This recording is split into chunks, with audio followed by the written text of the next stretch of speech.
JPJ Tamil cotton சொந்தங்கள் அனைவருக்கும் என் அன்பான வணக்கம். நம்ம சேனலில் தொடர்ந்து சப்ஸ்கிரைப் பண்ணி பார்க்குற அனைத்து நல்லுள்ளங்களுக்கும் ரொம்ப பெரிய நன்றிங்க. புதுசாக சேனலில் பார்க்குறவங்களும் தயவுசெய்து சப்ஸ்கிரைப் பண்ணுங்கள். அதே மாதிரி சப்ஸ்கிரைப் பண்ணாமல் பார்க்குறவங்களும் ப்ளீஸ் சப்ஸ்கிரைப் பண்ணுங்கள். நீங்கள் சப்ஸ்கிரைப் பண்ணால் மட்டும்தான் இந்த சேனலுக்கு சப்போர்ட் பண்ண மாதிரி இருக்கும். அதே மாதிரி நம்ம வீடியோஸ்க்கெல்லாம் லைக் பண்ணுங்கள், கமெண்ட் பண்ணுங்கள், ஹைப் பண்ணுங்கள். ஹைப் பண்ணுறதன் மூலயமா இந்த வீடியோஸ் பல பேரை போய் சேரும். அதே மாதிரி சேனலை சப்ஸ்கிரைப் பண்ணிக்கோங்க, நோட்டிஃபிகேஷனையும் ஆன் பண்ணி வச்சுக்கோங்க. சரி வாங்க இன்னைக்கு வீடியோக்குள்ளே போகலாம். இங்கே பாரு மனோ, வெட்டு ஒன்று துண்டு ரெண்டுன்னு கேட்குறோம். உன் பொண்டாட்டி திடீர்னு இப்படி மாறினதுக்கு காரணம் என்ன? அம்மாவோட கைதான். பாரு என்ன பாரு, நான் உண்மையை தான்க்கா சொல்றேன். அம்மா கிட்ட தினம் அடி வாங்குறா அவ. அதனாலதான் அடியே வாங்க கூடாதுங்கிறதுக்காக அவ மாறி இருக்கா. ஒழுங்கா எல்லாத்தையும் பண்ணிக்கிட்டு இருக்கா. என்னடா இதையே திருப்பி திருப்பி சொல்லிக்கிட்டு இருக்க? இந்த அடி உதைகள்லாம் அஞ்சரை ஆள் இல்லடா அவ. அதுவும் இல்லாம அத்தை எப்படிடா அடிச்சிருப்பாங்க? சும்மா லைட்டா அடிச்சிருப்பாங்க. அதுக்கெல்லாம இது பயப்பட போதே? இதுக்கு பின்னாடி ஏதோ ஒரு உள்குத்து இருக்குது. அடியே ஒரு உள்குத்தும் இல்லடி இதுல. மணிமேகலை உண்மையிலே மனம் மாறிக்கிட்டு இருக்கா. அதுவும் இல்லாம அவ வாழ்க்கையை சரிப்படுத்தணுங்கிறதுக்காக தான் அவ இதையெல்லாம் செஞ்சுக்கிட்டு இருக்கா. அக்கா, உங்களுக்கு நல்ல மனசுக்கா, நீங்கள் இப்படி தான் யோசிப்பீங்க. ஆனால் அந்த சாத்தம் ஒரு வேலை செய்யுதுன்னா அதுக்கு பின்னாடி ஏகப்பட்ட விஷயம் இருக்கும். இவ்வளோலாம் பொறுத்து போகிற ஆள் கிடையாது அது. அப்படியே அவங்க வீட்டில் எப்படி இருக்கும் அது அப்படியே நல்லா சட்டமாக உட்காந்துக்கிட்டு இருக்கும். சோறெல்லாம் எடுத்துகிட்டு வந்து மடியில் கொடுப்பாங்க. ஆனால் இங்கே எல்லாருக்கும் மாற்றி மாற்றி இன்னைக்கு பரிமாறிச்சு. சாயங்காலம் டீ வேணுமான்னு கேட்டு எடுத்துகிட்டு வந்து கொடுத்துச்சு. எவ்வளோ வேலை பண்ணுது வீட்டில். ஆச்சரியமாக இருந்துச்சுக்கா எனக்கு. அதானே இதில் ஹைலைட்டே என்னன்னா, ராகுல் வாங்கிட்டு வந்த ஸ்நாக்ஸ் பேக்கெட்டெல்லாம் உடச்சி பசங்களுக்கு கொடுத்தா இவ. அதுதான் பெரிய விஷயமே. அதையெல்லாம் பார்க்கும்போது என் கண்ணு மொழி ரெண்டும் கீழே வந்து விழுந்துருச்சு. ஏன்டி இப்படி பேசிக்கிட்டு இருக்கீங்க? சரி நீங்களே தான் சொல்லுங்க, நீங்க தான் ரொம்ப எக்ஸ்பர்ட் ஆச்சு. அவ இதுக்கு பின்னாடி எதனா ஒரு காரணத்தோட செய்யறான்னா அது என்ன காரணமா இருக்கும்? நீங்களே தான் சொல்லுங்களேன். ஓப்பனா சொன்னா நான் என்ன தெரியுமாக்கா நினைச்சேன், அவ இந்த மாதிரி எல்லாம் மாறினா அவளுக்கு பழைய எப்படி திங்கிறதுக்கு நிறைய கிடைக்கும். அந்த ஒரு விஷயத்துக்காக தான் அவ இப்படி எல்லாம் இருக்கிறாளோன்னு நான் நினைச்சேன். ஆமாம்மா, நானும் அப்படித்தான் நினைச்சேன். அதுவும் இல்லாம இப்போ அது நல்ல புள்ள வேஷம் போட்டா அது பழையபடி ஜாலியாக சுற்றலாம் இல்லையா? ஓப்பி அடிச்சுக்கிட்டு ஊரை சுற்றலாம். இந்த மாதிரி வேலையும் ஏவ மாட்டாங்க. ஐயோ பொண்ணு மாறிடுச்சு, குழந்தை பாவம் அப்படின்னு எல்லாரும் இறக்கப்படுவாங்கல்ல. அதுக்காக தான் இப்படி எல்லாம் ட்ராமா போட்டுக்கிட்டு இருக்கோன்னு நான் நினைச்சேன். இருக்கலாம். எனக்குள்ளேயும் அந்த சந்தேகம்லாம் இருக்கதான் செய்யுது. என்ன மனோ, நீ கூட இப்படி பேசிக்கிட்டு இருக்க? அவ மாறிக்கிட்டு வரான்னு உனக்கு தெரியாதா? மனசாட்சி எடுத்துட்டு சொல்லு. அக்கா, சேஞ்ச் ஆகிட்டு வராதான், நான் இல்லைன்னு சொல்லல. ஆனா இதெல்லாம் உண்மையான மாற்றமா? அதுதான் எனக்கு கொஸ்டின் மார்க்கா இருக்கு. அதே தான் எங்களுக்கும். என்னமோ போங்கப்பா. ஆனால் எனக்கு மணிமேகலையோட மாற்றம் உண்மையாக தான் தெரியுது. அவள் சீக்கிரமாக நல்லா மாறிடுவா. அவளுக்கு உன் கூட சேர்ந்து வாழணும்னு ஆசைடா மனோ. அதனால தான் உனக்காகவே தான் அவள் மாறிக்கிட்டு வரா. நான் அதை அப்படி தான் பார்க்குறேன். உண்மையாவே தப்பெல்லாம் உணர்ந்து மாறினா சந்தோஷம்தான்க்கா. எல்லாருக்குமே சந்தோஷம்தான். கவி பாப்பா எவ்வளோ அழகா தூங்குதுல்ல? அழகா தான் தூங்குது. என் செல்லக்குட்டி இவ்வளோ நேரம் என்கிட்ட சண்டை போட்டுட்டே தூங்குது. என் டயர்ட் ஆயிடுச்சு. நல்லா தூங்கி ஏந்து மறுபடியும் தெம்பா வந்து சண்டை போடணும்னு நினைக்கிறேன். என் முட்டை பொண்டா ஏந்துக்கோ. சும்மா இரண்டா, இப்பதானே அவ தூங்கினா. போர் அடிக்குதுன்னு பார்த்தேன். சரி தூங்கட்டும் குழந்தை பாவம். என்னடி அந்த குரூப் அப்படியே தனியா பேசி நிற்கிறாங்க. வித்தியாசமான கூட்டணியா இருக்குது அது.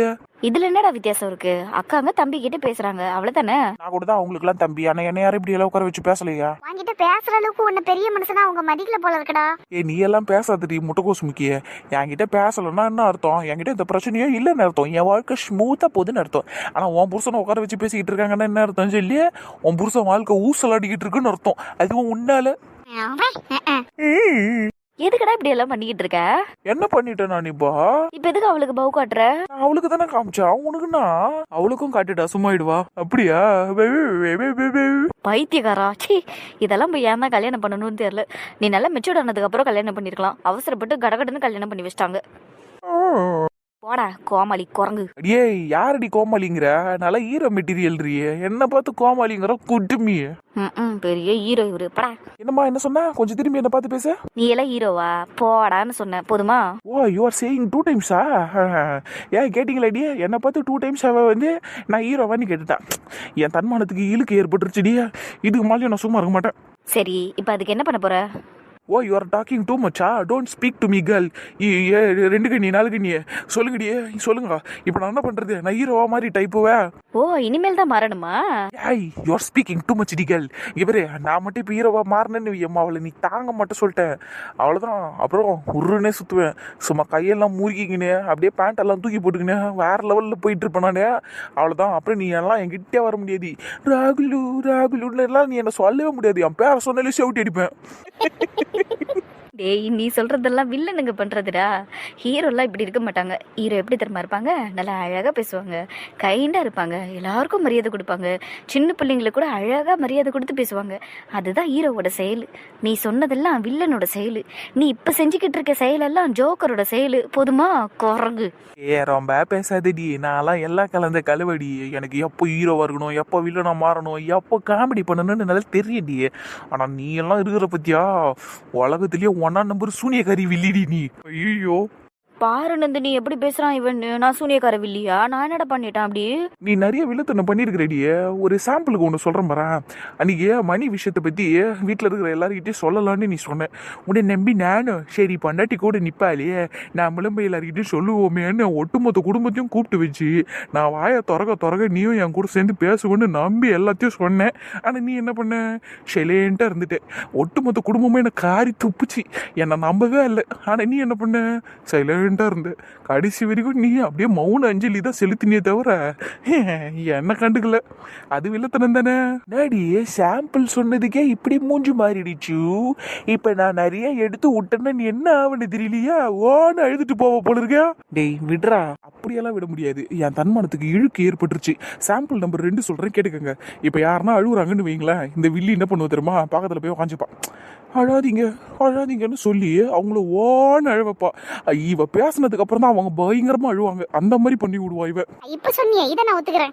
கரெக்டா சொன்னா. இப்ப கேளுங்க, சாம்பிள் நம்பர் 3. ராகுலே வேணாம், சும்மா இருடியே. சாம்பிள் நம்பர் 3 சொல்றேன் பாரு. உன்னை வச்சேதான் சொல்றேன். இப்போ உனக்கும் சந்தோஷம் எனக்கும் ஒரு சண்டைன்னு வையன், நீ செம்ம கடுப்புல இருப்ப.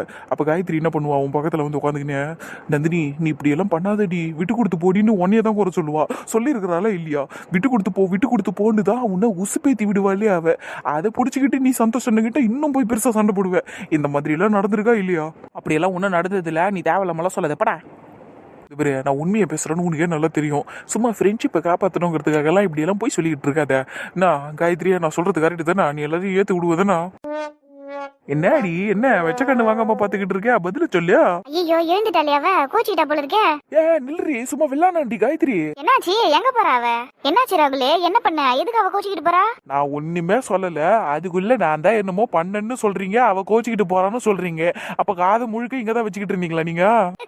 அஃப்கோர்ஸ் டா தம்பி, இது ஒரு ஓப்பன் ஸ்பேஸ். நீ குசு குசுன்னு பேசி இருந்தா கூட என் காதுல பளிச்சுன்னு வந்திருக்கும். அப்படி இருக்கும்போது நல்ல சத்தமா அவளை கலாச்சிக்கிட்டு இருந்தியே, எனக்கு கேட்டிருக்காதா? Oh my god, dangerous ladies. சரி அதெல்லாம் இருக்கட்டும், ஏன்டா அவளை கலாய்ச்ச? அப்படி என்ன சொல்லி கலாய்ச்ச அவளை? உங்களை தாண்டி இருக்கிற உங்களுக்கு காதுல விழுந்துருக்குது, ஆனா உங்களுக்கு வீடல பாத்தீங்களாக்கா? அங்க இருக்கிறீங்கக்கா நீங்க. ஏன்னா அக்கா எதையும் காதுல வாங்கிக்க மாட்டாங்க ராகுலே. ஆனா நாங்க அப்படி கிடையாது. எங்க என்ன சத்தம் கேட்டாலும் அது எங்க காதுல ஃபர்ஸ்ட் விழுந்துரும். அதானே சிஐடி ஆபீசருங்களா நீங்க தான். சரிக்கா அக்கா, நான் ஒன்னும் பெருசாலாம் கலாய்க்கலக்கா. அவ என்ன பண்ணாலும் அதை தான் நான் திருப்பி சொன்னேன். உடனே கோச்சுக்கிட்டு எந்து போறா. நீ உண்மையை சொல்லலப்பா, வன்மத்துல கக்குன அதானே. அதுவும் காதலிச்சு கல்யாணம் பண்ண பொண்டாட்டி மேல இவ்வளவு வன்மம் ஆகலாமாடா? ச்சே, என்ன பையன்டா நீ எல்லாம். தானே உண்மையான காதல் இருந்தா பொண்டாட்டி தப்பே பண்ணாலும் அவளை அனுசரிச்சு அவளை சரி பண்ணி அன்பாலேயே அவளை மாத்தி அவ கூட சேர்ந்து வாழ்றது தானே புருஷ லட்சணம். என்னது புருஷ லட்சணமா? ஏக்கா நான் கரெக்டாக தானேக்கா இருக்கிறேன், அன்பா இருக்கிறேன். அவள் எதனா தப்பு பண்ணா நான் அதை எடுத்து சொல்கிறேன். இப்போ கூட அவகிட்ட இருக்க மிஸ்டேக்கை தானேக்கா நான் சொன்னேன். அவள் கோச்சிக்கிட்டு போயிட்டா அதுக்கு நான் என்னக்கா பண்ண முடியும்? இதெல்லாம் நான் உனக்கு மட்டும் சொல்லலப்பா, பொதுவாக தான் சொல்கிறேன். புருஷங்கிறவன் பொண்டாட்டியை பார்த்துக்கிறதும் அன்பு காட்டுறதும் மட்டும் இல்லாமல் அவளை புரிஞ்சு நடத்துக்கணும். அவகிட்ட தப்பு இருந்தால் அதை சரி பண்ணி அவளை நல்வழிப்படுத்தணும். நல்லபடியாக அவ கூட சேர்ந்து வாழணும். அவ்வளோதான், அதுதான் புருஷ லட்சணம். நல்லபடியாக இருக்கணும். 2 பேரும் கடைசி வரைக்கும் ஒத்துமையாக ஒன்றா இருக்கணும். அப்புறம் சிலரெல்லாம் இங்கே காதலிச்சு தான் கல்யாணம் பண்ணியிருக்கீங்க. ஆனால் காதலிக்கும் போது என்னென்னலாம் பேசியிருப்பீங்க. ஆனால் கல்யாணத்துக்கு அப்புறம் அப்படியே இருக்கீங்க. அதோ நீ எடுத்துக்கோ, இதோ அவளை கிண்டல் அடிச்சு நீ அனுப்பி விட்டுட்டல, இப்போ கோச்சிக்கிட்டு போயிட்டால. இந்த மாதிரி தான் சிலதுக்குள்ள சில பிரச்சனைகளாக இருக்குது. எல்லாத்தையும் சொல்ல முடியல, ஆனாலும் அவங்கவுங்களுக்கே புரியும். அவ்வளோதான். ஓ அம்பு எல்லாரும் பக்கமும் பாயுதா? ஓகேக்கா. எல்லாருக்கும் மண்டையில ஏறிச்சுன்னா சரிதான். எனக்கும் ரொம்ப நல்லாவே புரிஞ்சுதே. நானும் வருங்காலத்தில் ஸ்ரேயாவை கல்யாணம் பண்ணதுக்கு அப்புறம் அவளை சந்தோஷமா பாத்துக்கிறேன்.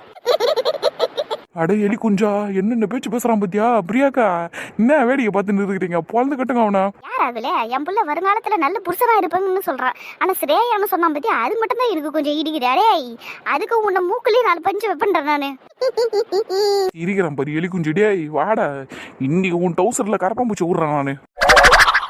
என்ன நின்னுகிட்டு இருக்கீங்க? போய் தூங்கலையா? தூங்கணும். நீ தூங்கல? அதான் பாய விரிச்சிட்டல, இன்னும் கொஞ்ச நேரத்துல பல்ல காமிச்சு தூங்கிடுவேன். சரி, நீ கீழே தூங்க வேணாம். கீழே தூங்க வேணான்னா புரியல.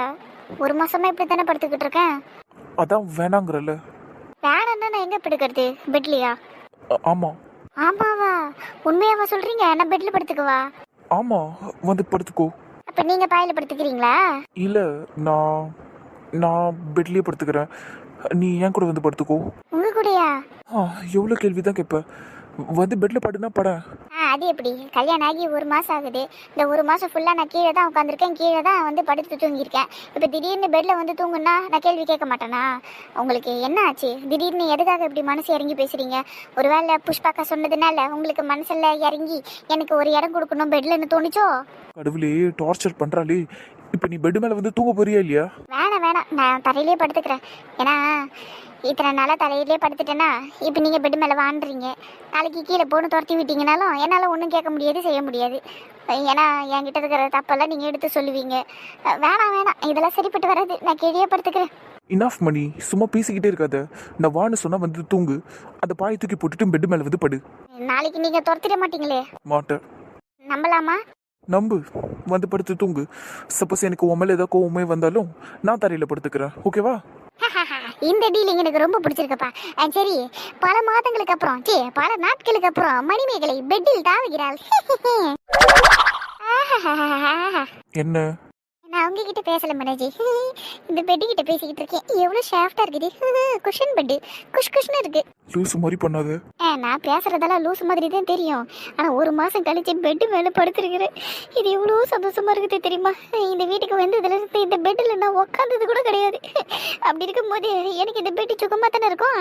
அதனால நான் இஷ்டத்துக்கு பேசதான் செய்வேன். ஏன் போய் சொல்ற? என்ன போய் சொல்லிட்டேன் இப்ப நானு? இந்த பெட்ல உட்காந்தது கூட இல்லைன்னு. அது உண்மைதான் மனோஜ். நீங்க இல்லாத போது கூட நான் இந்த பெட்டை யூஸ் பண்ணதில்லை. இதை நான் நம்பணுமா? நான் ஒன்னும் உங்களை நம்ப சொல்லலையே. பல நாளுக்கு அப்புறம் இன்னைக்கு ஒரு நிம்மதியான தூக்கத்தை தூங்க போறேன். தூங்கு. ஆனா ஒரு கண்டிஷன். என்ன? நீ என் மேல கை காலெல்லாம் போடக்கூடாது. அதே மாதிரி என் பக்கம் திரும்பி படுக்கவும் கூடாது. சரி. அப்புறம் என்ன அப்புறம்? கொரட்டெல்லாம் விடக்கூடாது. அதெல்லாம் என் கண்ட்ரோல்லயே இருக்கே. அசந்து தூங்குறப்ப அதுவா வந்துடும். நீங்க வேணா காதுல பஞ்சு வச்சுட்டு தூங்குங்க. ஏய், இங்க பாரு, நீ அப்படியெல்லாம் பேசாத. நான் எதுக்கு காதுல பஞ்சை வச்சுட்டு தூங்கணும்? இது என்னோட ரூம், இது என்னோட பெட். ஸோ நீ தூங்குறப்ப நீ தான் பார்த்து தூங்கணும். அதே மாதிரி கொரட்டை விடாதானா விடக்கூடாது. தூங்குறப்பவே நீ உன் மனசை கண்ட்ரோல் பண்ணிக்கணும். நம்ம கொரட்டை விடாம தூங்கணும்னு. சரியா? உன் மனசை கண்ட்ரோல் பண்ணி பார்ப்போம். மனசை கண்ட்ரோல் பண்ணணுமா? ஐயோ, என்னென்னலாம் சொல்ல போறாரோ. இங்க பாரு மனசு, தூங்குறப்ப கொரட்டை விடாதுன்னு மூளை நீயும் கொரட்டை விட்டுறாத.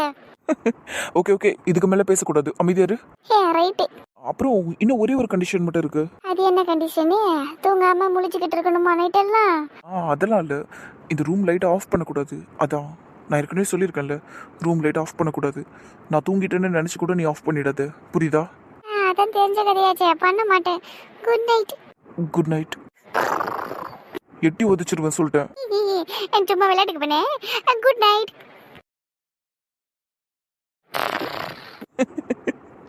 கொரட்டை விடாதுன்னு சொல்லி தலைக்காணி வச்சு 4 அடி அடிச்சா கூட கொரட்டை விட்டுக்கிட்டு இருக்கா. இவளை நான் என்ன பண்றது? இப்ப தள்ளி விட்டுறலாமா? ஐயோ, வேணாம், அடிபட்டுரும்.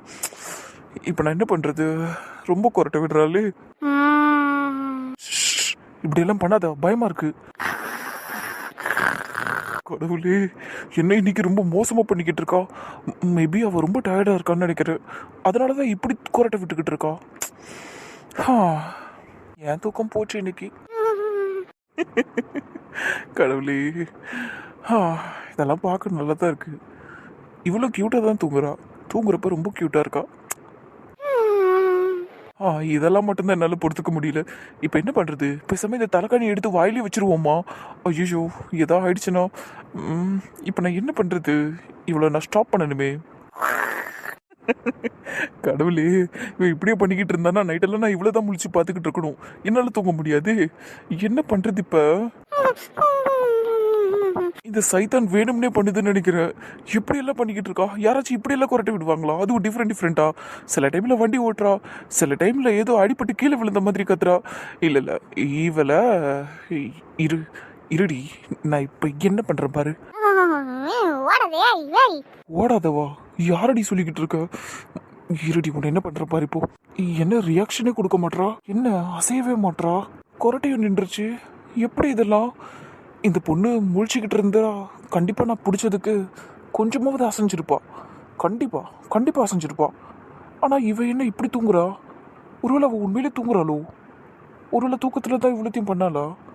ஆனால் எப்படி கொரட்டை நின்றுச்சு? இது ஆச்சரியமாக இருக்கு. ஒரு வேளை கட்டி பிடிச்சிக்கிட்டே தூங்கினா கொரட்டை வராதோ என்னமோ இருக்கலாம். ஆனால் இந்த குட்டி சாத்தான் கொரட்டை விடுதுங்கிறதுக்காக நான் டெய்லியும் இது இப்படி பிடிச்சிக்கிட்டே தூங்க முடியும். ஆனால் நல்லா தான் இருக்குது. குஷன் மாதிரி இருக்கா. இவ்வளோ பக்கத்தில் இருந்து இவ்வளோ பார்க்குறப்ப ரொம்ப அழகாக இருக்கா. ரொம்ப க்யூட்டாக இருக்கா. வாயை திறந்தா மட்டும்தான் கீச்சுன்னு பேசுவா. மற்றபடி ரொம்ப அமைதியாக இருக்குது இவ ஃபேஸ் பார்க்குறதுக்கு. ஐயோ, நான் என்ன பண்ணிக்கிட்டு இருக்கேன்? ச்சே. காயத்ரி, என்கிட்ட பேசு காயத்ரி. சைலண்டா இரு, இல்லைன்னா நான் எழுந்து போயிடுவேன். அப்புறம் தேவையில்லாத சீன் தான் கிரியேட் ஆகுவீங்க. நான் தான் சாரி கேட்டல, அப்புறம் எது ஓவரா பண்ற? உன் சாரியோட சேர்த்து நீயும் குப்பை தொட்டிக்குள்ள போய் விழுந்துரு. குப்பை தொட்டியில வில்லணுமா? அப்ப நான் என்ன குப்பையா உனக்கு? ஆமாண்டா, கண்டதையும் பேசுறல, அப்ப நீ குப்பை தான். அப்ப நீயும் குப்பை தான். நீ கூட தான் இஷ்டத்துக்கு பேசுற. என்னதோ ஜோக்கர் அது இதுன்னு பேசிக்கிட்டு இருக்க. அப்ப நீயும் குப்பை தானே. போய் குப்பை தொட்டியில படுத்து தூங்கு நீயும். சீ, வாய முடிக்கிட்டு வெறு பேத்தாதண்ணா. அப்புறம் நான் பேசாம போனேன்னு அவள்தான் நீ தாங்க மாட்டேன் சொல்லிட்டேன். பா சாமி, தயவு செஞ்சு அதை செய். நீ முதல்ல ஓவரா பண்ணாதண்ணா. கையை எடு ராகுலே. முடியாது. கையை எடுக்கலன்னு வையே, நான் கத்துவேன் ராகுலே. இல்லைன்னா எதையாவது தூக்கி அடிச்சிட போறேன். கையை எடு ஒழுங்கா. சரியான பொம்பளையா இருந்தா செய்டி. என்ன அட்ரி, தைரியம் இருந்தா அட்ரி. பாரு, நான் விளையாட்டுக்கு சொல்லல, உண்மையிலே அடிச்சிருவேன். கையை எடுறா. என்னடி ஓவரா பேசினு இருக்கிறா? அவளை இறி இப்ப என்ன பண்ற பாரு. அறிவாளி அவனுக்கு கொஞ்சம் கூட தலைப்பற அப்படிக்கா. யாருக்கடி அறிவில்லைங்கிறா? உனக்கு தாண்டி அறிவில்ல. ரொம்ப ஓவரா சீன் போடுறா. நான் தான் சாரி சொல்றேன்ல. ப்ளீஸ் டி, சாரி டி, என்கிட்ட பேசு. சி, முதல்ல கையை எடு ராகுலே. எரிச்சலா இருக்கு எனக்கு. கையை எடுன்னு சொல்லிட்டு இருக்க, நீ பாட்டு விஷயத்துக்கு பண்ணிக்கிட்டு இருக்க. இங்க பாரு ராகுலே, இன்னொரு தடவை என்கிட்ட இப்படி எல்லாம் நடந்துக்காத. அவ்வளவுதான் நான் சொல்லுவேன். ஏதோ வழக்கம் போல கட்டி பிடிச்சி சமாதானப்படுத்தினா சமாதானம் ஆயிடுவாளேங்கிறதுக்காக தானே அதெல்லாம் பண்ணேன். அதுக்கு போயிட்டு இப்படி பேசிட்டு போறா. இதுல எரிச்சலா இருக்குது. கிட்ட வராதா, கையை வைக்காதன்னெல்லாம் சொல்றா. மவளை, எனக்கு இதுதாண்டி இப்போ உண்மையிலேயே ஹர்ட் ஆயிருக்குது. நீ காலிடி. நீ இதோட உன் கிட்டே வர மாட்டேன்டி. நான் யாருன்னு கட்டுறேன்டி. மவளை, நீ இந்த தடவை கெஞ்சி கதறினாலும் பாரி, எதுவும் நடக்க போறது இல்லடி உனக்கு. எடுக்கும் பாரி. எப்படிதான் இப்படியெல்லாம் யோசிச்சு ரீல்ஸ் எடுக்கிறானுங்களோ தெரில. நான் இதை பார்த்து கூட நல்ல டைம் பாஸ் ஆகுதுப்பா. நம்ம வாழ்க்கை ஒரு பக்கம் ஊசலாடிக்கிட்டு இருந்தாலும் இந்த மாதிரி ரீல்ஸ் பார்த்து சிரிக்கிறப்ப கொஞ்ச நேரத்துக்கு எல்லாத்தையும் மறக்கிறோம். சந்தோஷமாக இருக்குது. எவன்டா இது? யார் இது கதவு தட்டுறது இந்த நேரத்தில்? மணி 11:30 இந்த நேரத்தில் யார் வந்து கதவை தட்டிக்கிட்டு இருக்கா? ஒரு வேளை சந்தோஷம் இருக்குமோ? அந்த ஆளெல்லாம் வரமாட்டான். அதான் அவன் ரூமுக்குள்ளேயே இருக்கிறானே, மாடியில் கூட வரல. ஆனால் ஏன் யார் ரூமுக்கு வர போகிறாரு? சரி போய் யாருன்னு பார்ப்போம், நம்ம வீடு தானே. நீ ஏன் இவ்வளோ நேரம் கதவை தட்டிக்கிட்டு இருந்த? இவ்வளவு நேரம் தட்டுறேன்னு தெரியுதுல்ல, உடனே வந்து திறக்க வேண்டியதானே. எருமை தள்ளு. அடேங்கப்பா, இவ்வளோ கோவப்படுறாங்க. என்னடியாச்சு? ஏன் எரியிற கொல்லியில எண்ணெயை ஊத்திக்கிட்டு இருக்க? ஏன் என்ன ஆச்சுன்னு உனக்கு தெரியாதா என்ன? அடேங்கப்பா, என்னடி இப்படி பேசுறா? சரி உட்காரு. பொறுமடி அம்மா. கட்டில் கடக்க முடக்கன்னு சத்தம் கேட்குது பாரு. நான் ஒன்றும் அவ்வளோ ஃபோர்ஸ் எல்லாம் உட்காரல. இது பழைய கட்டில இருக்கு. மாமா கிட்ட சொல்லி மாத்த சொல்லு கட்டில. அதெல்லாம் நான் அப்புறம் சொல்லிக்கிறேன். உனக்கு என்ன ஆச்சு? மேலே அவன் பேசுனது தப்பு தான். ஆனால் அதுக்கு நீ இவ்வளோ லேட்டாக கோச்சிக்கிட்டு வந்துருக்குறா. நம்ம மேலேருந்து கீழே வந்து சாப்பிட்டோம், உட்காந்து கொஞ்ச நேரம் டிவி பார்த்தோம், அதுக்கப்புறம் தானே தூங்க போனோம். இப்போ மணி 11:30. இப்போ என்ன ஆச்சு? என்ன ஆச்சுன்னா, அவ்வளோ பேச்சு பேசிட்டு கொஞ்சம் கூட வெக்கமே இல்லாம வந்து கட்டி பிடிக்கிறாண்டி. அப்படியெல்லாம் பண்ணலன்னா தான் ஆச்சரியம். போனந்தி, எனக்கு ஒரு எரிச்சலா போயிடுச்சு தெரியுமா? ஏன் அப்படியெல்லாம் பேசுற? பின்ன வேற எப்படி பேச சொல்ற? என்ன பார்த்து என்னென்ன பேச்சு பேசுறான் அவன்? நான் எல்லாரையும் வேணும்னு ஏத்தி விடுறேன், தூண்டி விடுறேன்னு எல்லாம் சொல்றான். அப்படியெல்லாம் நான் பண்ணுவேனா? அது சும்மா உன்னை வெறுப்பேத்துறதுக்காக சொன்னாண்டி அவன். அப்படியெல்லாம் ஒன்றும் இல்லடி. அவன் வெறுப்பேத்துறங்கிற பேரில் வன்மத்தை தான் கக்கணும். இல்லைனா மணி விஷயத்தெல்லாம் எதுக்கு இழுக்கணும் சொல்லு? நான் அதுக்காக அவன் கிட்ட எவ்வளோ சாரி கேட்டிருப்பேன், எவ்வளோ அழுதுருப்பேன். நைட்டில் நான் தூங்காமல் உட்காந்துருக்கேன் தெரியுமா? என்கிட்ட அவன் பேசாமல் இருந்தான்னு நான் அவ்வளோ மன்னிப்பு கேட்டிருக்கேன்டி. அவ்வளோ கல்லஞ்சக்காரனாக இருந்தான் என்கிட்ட அவன். அதுக்கப்புறம் அவன் சமாதானமானதுக்கப்புறம் அந்த விஷயத்தை பற்றி பேசவே வேணான்னு முடிவு எடுத்திருந்தோம். இப்போ எல்லாரும் முன்னாடியே சொல்லி என்னை மறுபடியும் அசிங்கப்படுத்திட்டான். எனக்கு எவ்வளோ கஷ்டமாக இருக்குது தெரியுமா? இதில் நான் உன்னை சமாதானப்படுத்த மாட்டேன், உன்னை நான் ஏற்றி தான் விடுவேன்னு வேற சொல்கிறான். நான் எல்லாரையும் அழ வைப்பேன்னு வேற சொல்கிறான். சும்மா அழுதுகிட்டு இருந்தா நான் வந்து பேசி பேசி பெருசாக அழ வைப்பேனா? இதெல்லாம் என்னடி பேச்சு?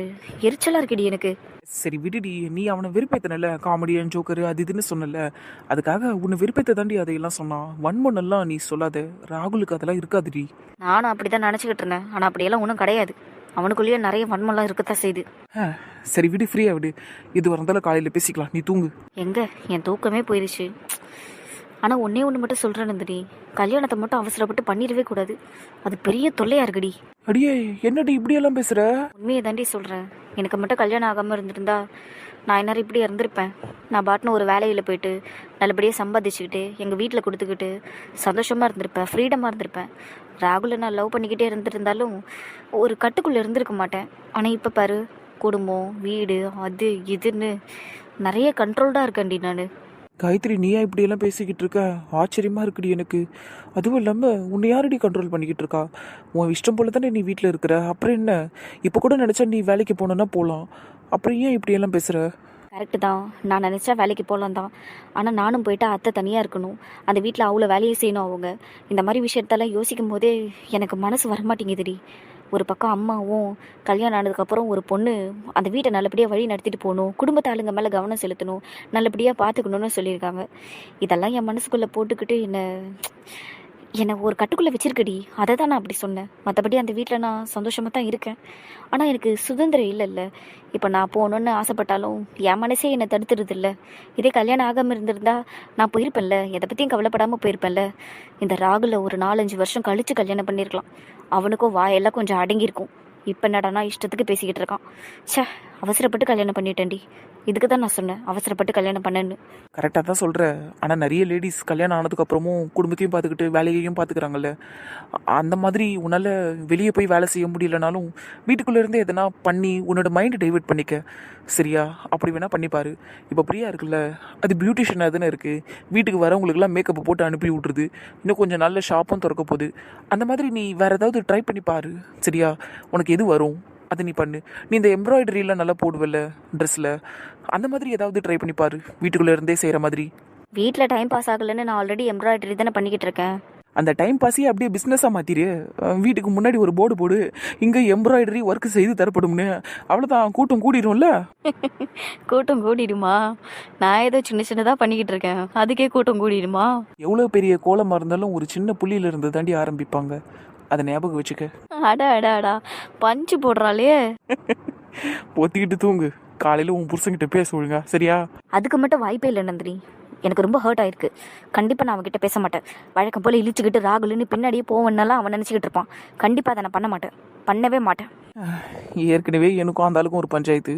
இப்போ நீங்கள் 2 பேர் வேறையா? கிழிஞ்சுது.